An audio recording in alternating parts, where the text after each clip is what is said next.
Bahkan Rasulullah sallallahu alaihi wasallam termasuk seorang nabi yang banyak zikirnya. Tidak ada nabi dan rasul juga sebelumnya termasuk mereka berbanyak zikir kepada Allah Subhanahu wa taala. Rasulullah sallallahu alaihi wasallam menawarkan kepada sahabatnya, "Ala unabbiukum bi khairi a'malikum wa azkaha 'inda malikikum wa khairul lakum min infaqil dhahabi wal warq wa khairul lakum min an takhruju wa tadribu a'naqa aduwikum wa yadribu a'naqakum." Qalu bala ya Rasulullah. Qala dzikrullah. Rasulullah sallallahu alaihi wasallam menawarkan kepada sahabat, apakah kalian mau sebuah amalan jauh lebih indah, jauh lebih mulia daripada jihad fi sabilillah, jauh lebih mulia daripada zakat dan sedekah, jauh lebih mulia di sisi Allah Subhanahu wa taala dari segala dan banyak amalan. Itulah kata sahabat, kami mau ya Rasulullah. Rasulullah SAW menjawab dengan singkat, zikrullah, berzikir kepada Allah Subhanahu wa taala. Fas'alu ahla dzikri in kuntum la ta'lamun. Assalamualaikum warahmatullahi wabarakatuh. Alhamdulillahi rabbil alamin. Hamdan katsiran tayyiban mubarakan fihi.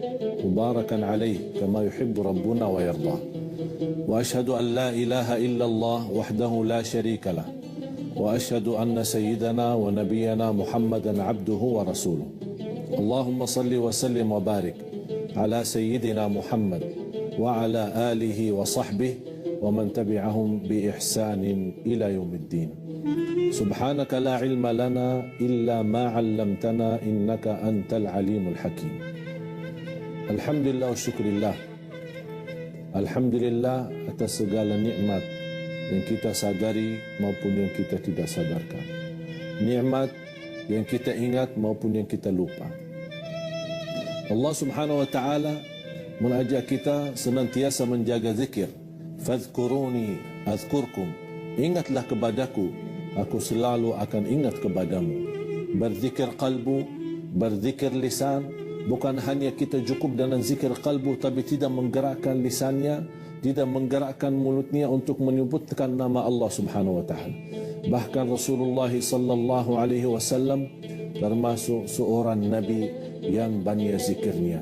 Tidak ada nabi dan rasul juga sebelumnya termasuk mereka berbanyak zikir kepada Allah Subhanahu wa taala.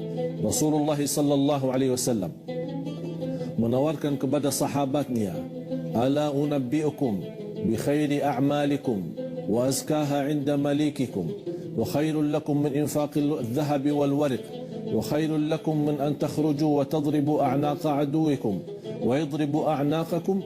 Qalu bala ya Rasulullah. Qala dzikrullah. Rasulullah sallallahu alaihi wasallam menawarkan kepada sahabat, apakah kalian mau sebuah amalan jauh lebih indah, jauh lebih mulia. Fas'alu ahla dzikri in kuntum la ta'lamun. Daripada jihad fi sabilillah, jauh lebih mulia daripada zakat dan sedekah, jauh lebih mulia di sisi Allah Subhanahu wa taala dari segala dan banyak amalan. Itulah kata sahabat, kami mau ya Rasulullah. Rasulullah SAW menjawab dengan singkat, zikrullah, berzikir kepada Allah Subhanahu wa taala.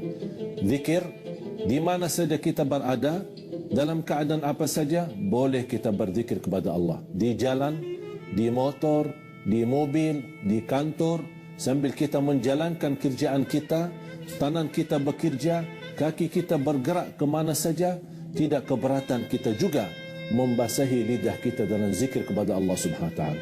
Bahkan Rasulullah SAW menjanjikan dengan amalan zikir itu terjamin kita mendapatkan surga Allah Subhanahu wa taala.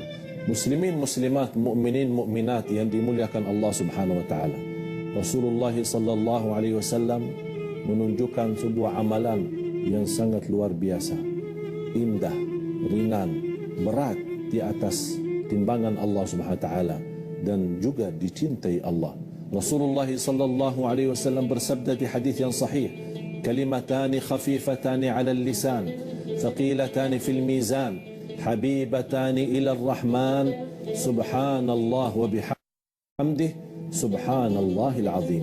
Dua kata ringan di atas lidah, berat di atas timbangan. Karena ada timbangan, ada yang baik, ada yang menimbangkan soal keburukan. Subhanallah wa bihamdih subhanallahil azim. Apapun tugas kita sebagai orang penulis, sambil dia membawa tulisannya di koran, buku, apa saja dia punya tulisan sebagai tugas, dia bisa sambil menuliskan tulisannya, dia bisa membawa zikrun kepada Allah Subhanahu wa taala. تسألوا